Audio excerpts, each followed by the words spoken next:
নমস্কার বন্ধুরা, আমি আজকে চলে এসেছি আপনাদের কাছে নতুন একটা রেসিপি নিয়ে। পনির শিক কাবাব কারি রেসিপি। এখানে আছে পনির গ্রেট করা, গোলমরিচ গুঁড়ো এর মধ্যেই দিয়ে রেখেছি আমি।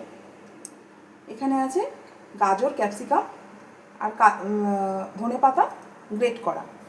এখানে ব্রেড গ্রেট করা আছে, গুঁড়ো দুধ আছে, ক্রিম আছে, এখানে পিৎজা হার্বস আছে, কাসুরি মেথি আছে, পোস্ত, কাজু আছে, গোটা মশলা আছে, জিরে গুঁড়ো, গরম মশলা গুঁড়ো, লঙ্কা গুঁড়ো, কাশ্মীরি লঙ্কা গুঁড়ো। আমি আর অল্প পনির গোটা রেখে দিয়েছি কিউব করে, আর টক দই রাখা আছে। এবার আমরা গ্যাসটা জ্বালিয়ে নেব। পরিমাণ মতন তেল দিয়ে নিলাম। এবার তেলটা একটু গরম হলেই, গরম হয়ে গেছে, এবার এর মধ্যে গ্রেট করা ভেজিসগুলো দিয়ে দেবো।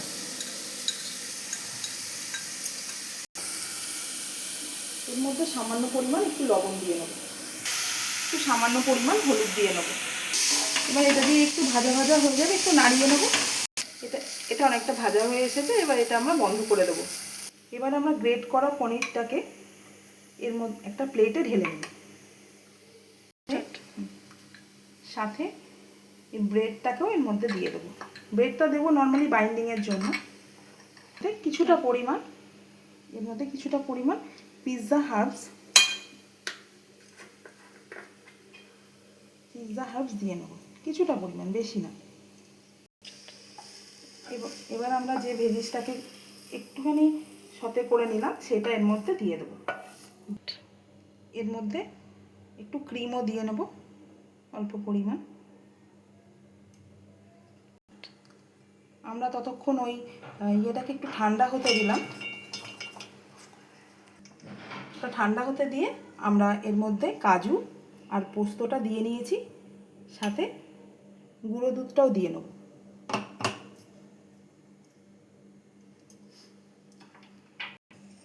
এখানে আমরা গুঁড়ো দুধ আর কাজু পোস্তটা পেস্ট করে নিলাম, সাথে আমরা পেস্ট করব এই কিউব করে রাখা পনিরটা। এই পনিরটা দিয়ে আমরা পেস্টটা করে নিলাম। এবার আমরা রেখে দেবো। এটা দিয়ে আমাদের পেস্টটা হয়ে গেছে। এবার আমরা এই ডোটা হাত দিয়েই মেখে নেব, তাহলে বেশি ভালো হবে। দেখুন আমাদের সবটা আমি মেখে ফেলেছি, একসাথে মেখে একটা ডো তৈরি করে ফেলেছি। এবার আমরা শিকগুলো বানিয়ে নেব। আমরা এখানে অল্প করে একটু তেল নিয়ে নিয়েছি। আমি এই তেলটা নিয়ে নিয়েছি, এটা একটা পেন্সিলের মধ্যে লাগিয়ে নেব। আমার কাছে শিকের কাবাব নেই, শিক নেই, সেই কারণে আমি একটা পেন্সিল নিয়ে নিয়েছি, এতে একটু তেল মাখিয়ে নিয়েছি। এবার আমরা হাতেও একটু তেল মাখিয়ে নেব। নিয়ে এই ডোটা থেকে একটু কিছুটা পরিমাণ নিয়ে এইভাবে হাতের মধ্যে প্রেস করে নিতে হবে। প্রেস করে এটাকে এইভাবে এরকম করে এর মধ্যে পেন্সিলটা রেখে এরকমভাবে আমরা পেন্সিলটাকে রাউন্ড করে শিকের মতন বানিয়ে নেব, শিক কাবাবের শেপে বানিয়ে নেব। দেখুন আমি বানিয়ে নিয়েছি এইভাবে। এবার আস্তে আস্তে পেন্সিলটা থেকে আমরা এটা এভাবে খুলে নেব। দেখুন কীরকমভাবে হয়ে গেল।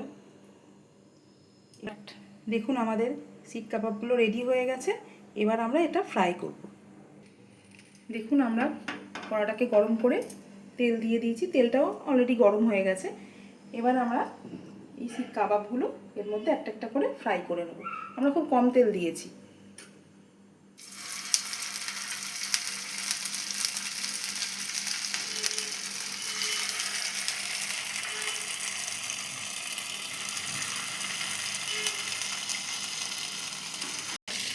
এটা আমরা একদম কম আঁচে ফ্রাই করে নেব।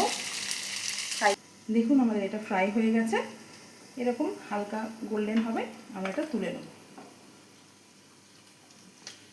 এই যে দেখুন আমাদের কাবাবটা ফ্রাই করা হয়ে গেছে। এবার আমরা এর মধ্যে গোটা মশলাগুলো দিয়ে নেব। স্টার অনিস দিলাম, জয়িত্রী দিলাম, আর কারিমান দিলাম। এবার আমরা এর মধ্যে যে পেস্টটা করে রেখেছিলাম সেই পেস্টটা দিয়ে দিলাম। আমরা এর মধ্যে অল্প করে একটু জল দিয়ে দেবো, দিয়ে একটু কম মানে মিডিয়াম টু একদম অল্প আঁচে রেখে আমরা এটাকে নামিয়ে নেব। এর মধ্যে আমরা গরম মশলা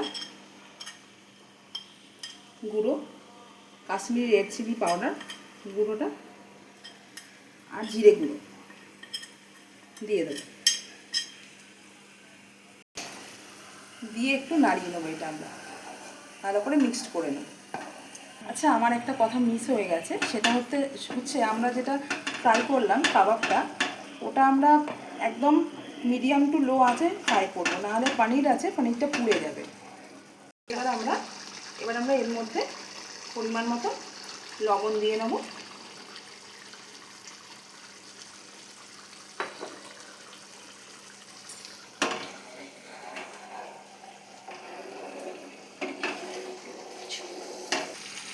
দেখুন এইরকম যখন কালারটা চলে আসবে, হালকা হালকা তেল ছাড়ছে, তখন আমরা এর মধ্যে আমি যে ফেটিয়ে রেখেছিলাম আগের থেকে দইটা, টক দই, সেটা এর মধ্যে অ্যাড করে দেবো। দিয়ে যতক্ষণ তেল ছাড়বে ততক্ষণ আমরা এটাকে নাড়াবো। এবার এর মধ্যে আমরা ক্রিমটা অ্যাড করে দেবো। ক্রিমটা অ্যাড করার পরে আমরা এটাকে একটু নাড়িয়ে দেবো। একটু মিষ্টির জন্য, একটু স্বাদের জন্য, একটু মিষ্টি মিষ্টি হবে হালকা, তার জন্য একটু চিনি, আপনারা চিনি অ্যাড করতে পারেন, গুড় অ্যাড করতে পারেন। যেহেতু আমরা গুড় খাই সেই জন্য গুড়টা অ্যাড করলাম।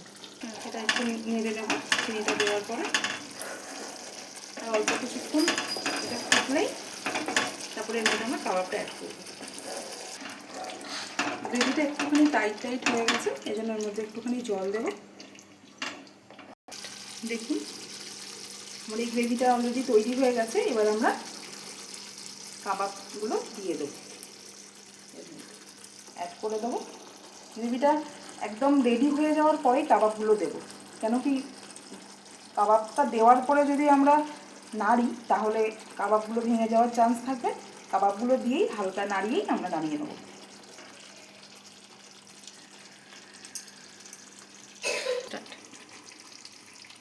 এটা আমাদের হয়ে গেছে। এবার আমরা এর মধ্যে কাসুরি মেথিটা দিয়ে দেবো। কাবাবগুলো এইভাবে একদম গ্রেভির মধ্যে ডুবিয়ে দিতে হবে।